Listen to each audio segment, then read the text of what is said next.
Abonnez-vous et cliquez aussi sur la petite cloche de notification pour ne rien rater de nos prochaines vidéos. N'oubliez pas de partager aussi la vidéo et de Citoyens la liker. togolais, ce soir, je vais parler de la vie chère au Togo. Je vais vous donner quelques éléments qui contribuent à la cherté de la vie dans notre pays, le Togo. Première chose, dans les années 80, au début des années 90, vers la fin des années 80, au début des années 90, le Fonds monétaire international avait exigé que beaucoup d'États, que les États africains diminuent leurs dépenses. C'est-à-dire qu'ils ont dit que pour que le Fonds monétaire international puisse continuer par leur offrir des prêts, il faut qu'ils diminuent les dépenses publiques. Et donc, qu'est-ce qui est arrivé? En diminuant les dépenses publiques, l'État avait cessé de financer les hôpitaux. L'État avait cessé de financer les écoles. C'est-à-dire, tout ce qui est dans le domaine public, l'État avait cessé de les soutenir. La construction des routes. Quand j'étais enfant à Lomé, vous savez, il y avait une société qu'on appelle, si je ne me trompe pas, ça s'appelle Sotoiement. Il y avait une société qui faisait le ramassage des ordures. Et donc, tous les jours, tous les matins, il y a les voitures de la mairie qui passaient pour ramasser les ordures, pour rendre la ville propre. Et quand j'étais enfant, la vaccination, c'est-à-dire le soins médicaux était gratuit.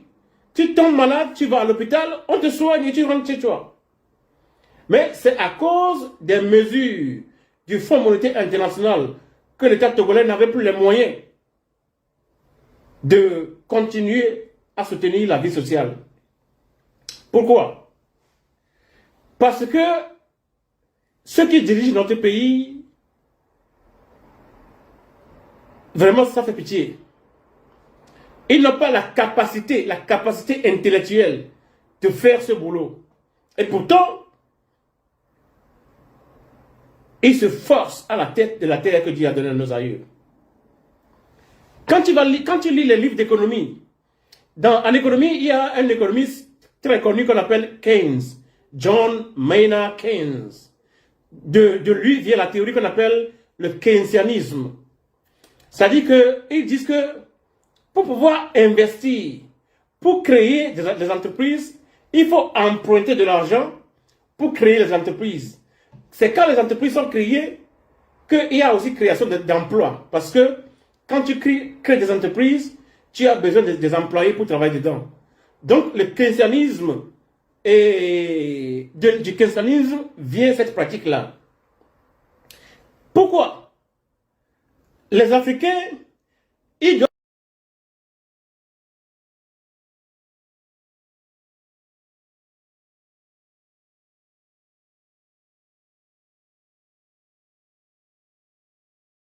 Citoyens togolais, ce soir, je vais parler de la vie chère au Togo. Je vais vous donner quelques éléments qui contribuent à la cherté de la vie dans notre pays, le Togo. Première chose, dans les années 80, au début des années 90, vers la fin des années 80, au début des années 90, le Fonds monétaire international avait exigé que beaucoup d'États, que les États africains diminuent leurs dépenses. C'est-à-dire qu'ils ont dit que pour que le Fonds monétaire international puisse continuer par leur offrir des prêts, il faut qu'ils diminuent les dépenses publiques. Et donc, qu'est-ce qui est arrivé? En diminuant les dépenses publiques, l'État avait cessé de financer les hôpitaux. L'État avait cessé de financer les écoles. C'est-à-dire, tout ce qui est dans le domaine public, l'État avait cessé de les soutenir. La construction des routes. Quand j'étais enfant à Lomé, vous savez, il y avait une société qu'on appelle, Si je ne me trompe pas, cela s'appelle sautement. Il y avait une société qui faisait le ramassage des ordures. Et donc, tous les jours, tous les matins, il y a les voitures de la mairie qui passaient pour ramasser les ordures, pour rendre la ville propre. Et quand j'étais enfant, la vaccination, c'est-à-dire le soins médicaux était gratuit. Tu tombes malade, tu vas à l'hôpital, on te soigne et tu rentres chez toi. Mais c'est à cause des mesures du Fonds monétaire international que l'État togolais n'avait plus les moyens de continuer à soutenir la vie sociale. Pourquoi? Parce que ceux qui dirigent notre pays, vraiment ça fait pitié. Ils n'ont pas la capacité intellectuelle de faire ce boulot. Et pourtant, ils se forcent à la tête de la terre que Dieu a donnée à nos aïeux. Quand tu lis les livres d'économie, en économie, il y a un économiste très connu qu'on appelle Keynes, John Maynard Keynes. De lui vient la théorie qu'on appelle le keynesianisme. C'est-à-dire qu'ils disent que pour pouvoir investir, pour créer des entreprises, il faut emprunter de l'argent pour créer les entreprises. C'est quand les entreprises sont créées qu'il y a aussi création d'emplois. Parce que quand tu crées des entreprises, tu as besoin des employés pour travailler dedans. Donc le keynesianisme, du keynesianisme vient cette pratique-là. Pourquoi? Les Africains, ils doivent toujours chercher à adapter la connaissance occidentale à nos réalités. Pourquoi je dis ça? Les Occidentaux, ils n'ont pas le fer, ils n'ont pas le manganèse, ils n'ont pas l'or, ils n'ont pas le pétrole. Et donc, pour pouvoir investir à grande échelle, ils sont toujours obligés de faire des prêts auprès des institutions monétaires internationales. Mais nous qui avons l'or, le pétrole, le manganèse, le phosphate, le fer, l'uranium, nous pouvons adapter cette théorie de John Maynard Keynes à nos réalités. C'est-à-dire, au lieu d'aller faire des prêts, nous pouvons vendre de l'or, le pétrole, et prendre une partie des recettes de la vente, des recettes de ces ressources-là, pour créer des entreprises. C'est simple comme bonjour. C'est simple comme bonjour. Et pourtant, nous avons à la tête de nos États les gens qui sont incompétents. Incompétents jusqu'à on ne peut plus dire, on ne peut plus. C'est une véritable kakistocratie, ce que nous avons au Togo. La kakistocratie, c'est le gouvernement des médiocres. C'est les gens qui sont médiocres. Ils ne rêvent pas. Ils n'ont pas la compétence nécessaire pour diriger un pays. Voilà une des causes qui contribue aujourd'hui à la cherté de la vie.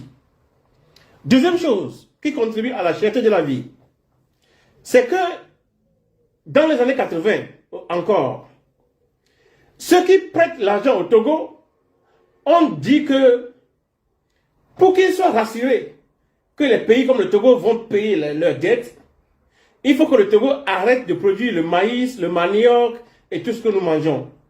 Mais nous devons commencer par produire le café, le cacao, les produits d'exportation. Vous voyez cela?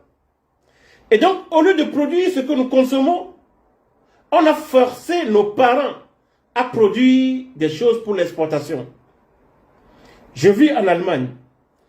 Quand les Allemands fabriquent la voiture Mercedes-Benz ou bien la voiture BMW, ce ne sont pas les Américains qui viennent fixer le prix de la voiture des Allemands. L'Allemand qui a fabriqué sa voiture, il sait combien il a investi pour fabriquer une voiture. Et donc, il sait comment fixer le prix pour avoir une marge de bénéfice. Mais qu'est-ce qui arrive chez nous, en Afrique et au Togo? On nous demande d'arrêter la production du maïs, du blé, et de l'igname, de tout ce que nous consommons. Et nous commençons par produire le café, le cacao, le coton. Et quand nous avons fini par produire, le prix de nos marchandises sont fixés à la bourse, à London, à New York Stock Exchange. C'est à la bourse des valeurs que les prix de nos marchandises sont fixés. Mais quand l'Allemand fabrique sa voiture Mercedes-Benz ou bien BMW, c'est lui-même qui fixe le prix. Qu'est-ce qui arrive aux Africains? Donc, voilà comment ça commence. Et donc, arrivé à un moment, ce que nous produisons ne suffit plus pour nourrir les bouches au Togo. Et donc, il y a une loi du marché. La loi du marché dit ceci. Quand la demande, il y a la demande, il y a l'offre. Regardez-moi bien. Il y a la demande, il y a l'offre. Quand la demande dépasse l'offre, quand le besoin dépasse ce qui existe, que font les prix? Quand ce qui existe, le produit qui existe, il existe seulement 2 produits, mais il y a 1000 personnes qui veulent acheter, vous savez ce qui se passe? Selon la loi de l'économie, dans ce cas, les prix augmentent. Mais quand ce qui existe, quand l'offre dépasse la demande, quand il y a 1000 kilos de blé, il y a seulement 2 personnes qui veulent acheter les 1000 kilos de blé, vous allez voir que les prix vont diminuer. Ça, c'est la loi du marché. Et donc, quand il y a la cherté de la vie, il faut savoir que la production est inférieure à la consommation. Je vais vous donner des chiffres. En 2009, toute l'Europe a dépensé 35 millions de dollars pour importer les céréales. 35 millions de dollars. L'Europe tout entière a dépensé seulement 35 millions de dollars pour importer les céréales. Au même moment, est-ce que vous savez combien l'Afrique a dépensé? L'Afrique a dépensé 14,5 milliards de dollars pour importer les céréales. En 2009, lorsque l'Europe dépensait à peine 35 millions de dollars pour importer les céréales, les Africains dépensaient 14,5 milliards de dollars pour importer les céréales. Le drame est que, en Allemagne par exemple, c'est à peine 2% des Allemands qui travaillent dans le domaine de l'agriculture. C'est à peine 2% des Allemands qui travaillent dans le domaine de l'agriculture. Et pourtant, les Allemands ont ce qu'on appelle l'autosuffisance alimentaire. Au Togo, au moins 70% de la population togolaise s'occupe de l'agriculture. Et pourtant, nous n'avons pas à manger. Ça veut dire que le régime qui est à la tête de notre pays, c'est un régime qui ne réfléchit pas.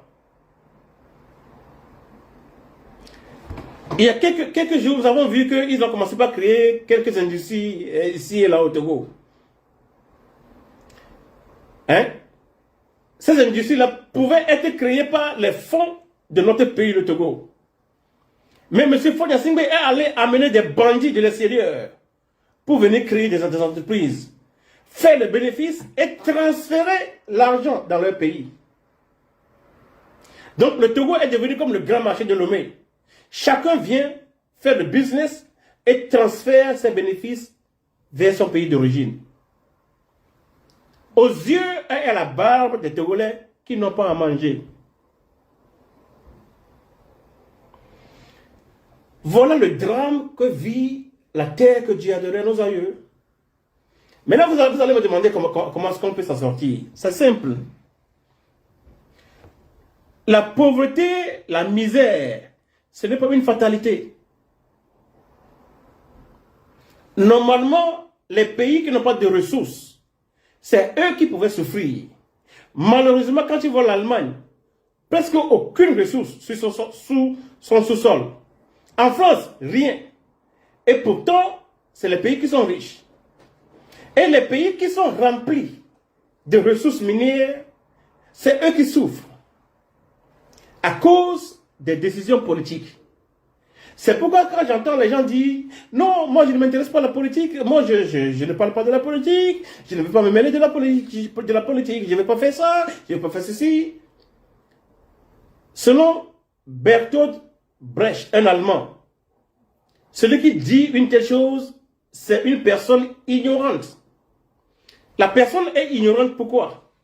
Parce que c'est la politique qui fixe le prix de l'igname, du blé, du manioc, le prix de l'essence.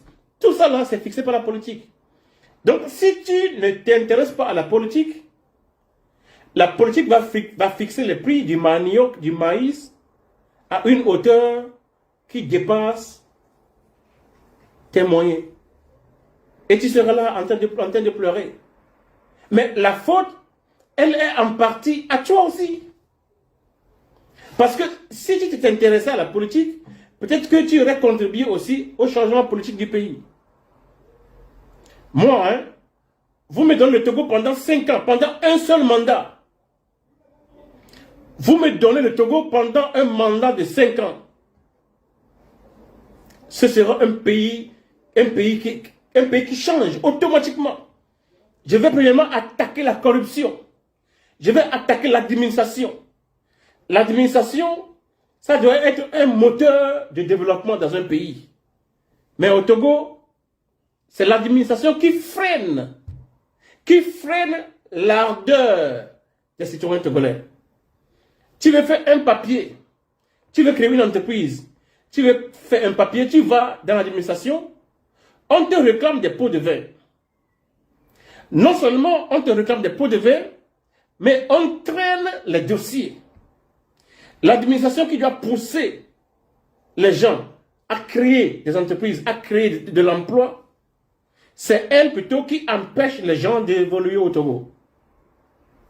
Jusqu'à ce jour où je vous parle, il y a un seul lieu au Togo où on fait le passeport. Aux États-Unis, à la poste, quand tu vas à la poste, tu peux faire ton passeport à la poste. À la poste simple, hein, tu peux remplir ta demande pour faire le passeport à la poste aux États-Unis. Chez nous, en Allemagne, dans tous les quartiers, dans tous les coins, dans tous les villages, il y a un lieu qui s'appelle Bürgeramt, c'est-à-dire le service des citoyens. Tu peux faire ta demande de passeport là-bas. Au Togo, où il y a 8 millions d'habitants, il y a un seul lieu où on fait le passeport. Ce qui fait que, avant de faire la demande, tu dois passer des jours dans la file d'attente. Et quand tu passes la demande maintenant, il faut attendre des mois pour avoir le passeport. C'est insensé. Quand tu veux faire la nationalité, je me rappelle quand j'avais le bac, quand j'avais eu mon baccalauréat, je voulais étudier à l'université. Pour faire la nationalité togolaise, mon Dieu, quel parcours de combattant. Et quand je voulais faire mon passeport pour venir continuer mes études en Allemagne, quel parcours de combattant. Le dernier jour où j'ai eu la chance de rentrer dans l'enceinte du service pour déposer ma demande, je m'étais réveillé à 2 heures du matin. À 2 heures. J'étais parti là-bas avec des millions. Pourquoi? Au 21e siècle, on maintient notre peuple dans la misère. Dieu a béni le Togo. Dieu a trop béni le Togo pour que les Togolais souffrent. C'est inadmissible, c'est impossible que les Togolais souffrent de cette manière-là. Parce que le Togo, c'est une terre bénie. Aucun Togolais ne devait souffrir. Si on devait gérer ce pays-là de manière civilisée. Si ceux qui sont à la tête du Togo étaient des gens civilisés, notre pays ne serait pas à ce niveau. Et donc, vous me demandez comment est-ce qu'on peut dépasser la cherté de la vie, comment est-ce qu'on peut réparer ce problème-là? C'est très simple. Première chose, il faut arrêter de produire les choses que nous ne consommons pas. Les choses dont c'est l'acheteur qui fixe le prix. C'est quoi ça? Toi, tu vends une marchandise, moi, je viens chez toi, c'est moi qui fixe le prix de ta marchandise. Au XXIe siècle, ça c'est la mentalité du colonisé. Les États-Unis ont été colonisés par l'Angleterre. Et pourtant, aujourd'hui, les États-Unis sont plus développés que l'Angleterre. Mais quelle est cette mentalité de coloniser que nous avons au Togo?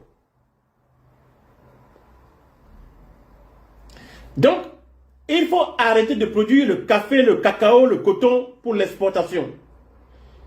Commençons par produire l'igname, le manioc, le haricot, le blé, le mil, le sorgho, hein, les patates douces, ce que nous consommons.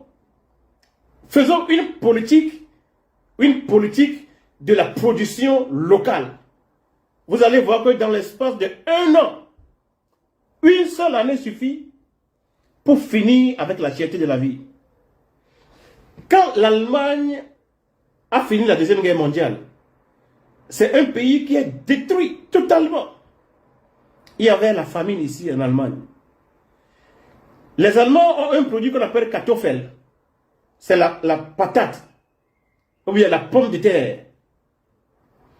L'Allemagne a fait une politique de pommes de terre. Ça veut dire qu'on a donné des incitations aux agriculteurs de produire la pomme de terre. Quand tu vas dans la boutique en Allemagne, la pomme de terre, c'est le produit le moins cher. Et quand tu as la pomme de terre, tu peux faire, comment on dit, French fries. Et je ne sais pas comment on appelle ça en français. Les pommes que l'on mange dans McDonald's. Tu peux faire comme ça. Tu peux le mettre dans le four. Tu peux le cuire. Tu peux faire, je ne sais pas, tous les repas possibles avec cela. Avec la politique de la pomme de terre, les Allemands ont vaincu, comment on dit, la misère. Et donc au Togo, c'est ça, les frites. Merci beaucoup, mon ami Folie. Donc, avec les pommes de terre, vous pouvez faire les frites. Vous pouvez le mettre dans le four. Vous pouvez le mettre dans le feu. Pourquoi est-ce que le Togo ne peut pas faire une telle politique? On peut voir si les pommes de terre peuvent aussi grandir chez nous. On peut essayer. Et si ça ne fonctionne pas, on a ce qu'on appelle la patate douce, GT. On peut faire une politique de cela. Et donc, la production, c'est à l'État de faire une politique qui incite les agriculteurs à produire ce que nous consommons. Hein? L'igname. L'État peut faire une politique qui pousse les agriculteurs à produire de l'igname. On appelle ça en sciences politiques ou bien en économie, on appelle ça incentives. Incentives. C'est, je vais faire une traduction littéraire, c'est comme les incitations. Je suis en allemand depuis des années, j'ai étudié en allemand et en anglais. Et donc des fois le français, ça me joue de mauvais rôles. Et donc on appelle ça incentives. C'est-à-dire que l'État peut dire que, ok, tout agriculteur qui produira 20 tonnes de maïs aura une prime de 1 million de francs CFA. Vous allez voir à quel point les agriculteurs togolais vont commencer à produire le maïs. L'État peut dire que si tu produis 50 000 tonnes d'igname, tu auras 20 millions de francs CFA. Vous allez voir à quelle vitesse les gens vont produire l'igname. Donc c'est ce qu'on appelle incentives, les incitations. C'est l'État qui fait des politiques comme ça. Et quand l'État fait la politique de la production locale et crée des incentives, des incitations pour cela, vous allez voir que dans l'espace d'une seule année, on va vaincre la misère au Togo. 1 an. On va finir avec ça. Que les gens se lèvent le matin jusqu'au soir et qu'ils n'aient pas à manger. C'est ça le pouvoir que vous avez? C'est ça votre pouvoir? Je le dis, hein, pas pour me glorifier, mais pour la gloire de Dieu. Je suis en Allemagne. Dieu m'a fait grâce. Je travaille. Je gagne bien ma vie. Mais à quoi sert-il que moi je mange bien, moi seul je mange bien en Allemagne, et que mes concitoyens au Togo n'ont pas à manger? Voilà la question que je me pose. Voilà ce qui me pousse dans la politique de ce pays-là. Sinon, je n'en ai pas besoin. Tu es député, tu es préfet, tu es maire. Tu te dis président du Togo. Tu as l'argent du pays dans tes poches que tu vas mettre dans des banques chez les étrangers. Pendant ce temps, tes concitoyens n'ont pas à manger et tu penses que tu es puissant. Tu vois les Togolais pleurer. Ils n'ont pas de quoi se soigner, ils n'ont pas de quoi manger. Et tu penses être puissant? Quelle est cette puissance-là? Vous savez, il y a une loi spirituelle que Dieu a donnée à la nature. C'est que la Bible dit, à celui qui a, on donnera. À celui qui n'a pas, on notera même ce qu'il n'a pas. Même ce qu'il a. On va lire tout ça. Je pense que c'est Matthieu 14, verset 14. Je ne sais plus. Vous voyez? Donc, quand vous avez un poste de responsabilité, un jour, vous allez rendre compte à Dieu. Que vous soyez croyant ou non croyant, dès que vous avez un poste de responsabilité, que vous soyez élu, ou bien que vous ayez volé l'élection pour avoir ce poste-là, un jour, Dieu va vous demander les comptes pour avoir volé le poste dans un premier temps et pour n'avoir pas servi le peuple dans un second temps. Quand tu comprends la vie, l'être humain, tu as besoin de combien? Tu as besoin de combien d'argent toi seul? Tu as besoin de combien d'argent? Vous amassez l'argent de l'État dans vos comptes à l'extérieur. Vous faites la belle vie. Pendant ce temps, vos constituants n'ont pas à manger. Or, la vie, c'est 70 ans. Par la grâce, on peut aller jusqu'à 80 ans ou bien 90 ans, c'est rare. Hein?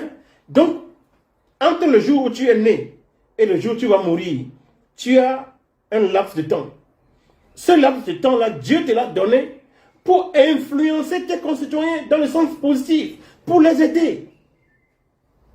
C'est pour cela que Dieu nous a créés. Hein? Si Dieu te donne un poste de responsabilité, c'est pour aider les autres. Là où moi je travaillais, j'étais directeur régional. Quand j'étais directeur régional, Dieu sait combien d'Africains j'ai aidé dans ce pays. Et combien qui sont passés par mon aide pour avoir le papier de ce pays. Parce que j'ai compris. À quoi ça dit? Vous savez, des fois, hein, en tant que directeur régional, j'avais une voiture de service. Volkswagen Passat. Une voiture très jolie. Que j'avais le droit de conduire même à la maison. Vous savez ce que je faisais des fois? Quand je finis le boulot et qu'il pleut, ou bien il neige par exemple, il y a des employés qui n'ont pas de moyens de déplacement. Donc ils doivent courir derrière le bus ou bien derrière le train. Je prends 4 femmes dans ma voiture de boulot. Je les dépose chez leur mari, une après l'autre. Mais les femmes là, ils se disent que, mais quel est ce chef? Il est fou quoi. Parce que j'ai compris la vie. Cela ne me coûte rien à moi de prendre la voiture de service pour aller déposer mes employés chez elles. Likez la vidéo si ce n'est pas déjà fait. Laissez aussi votre point de vue en commentaire.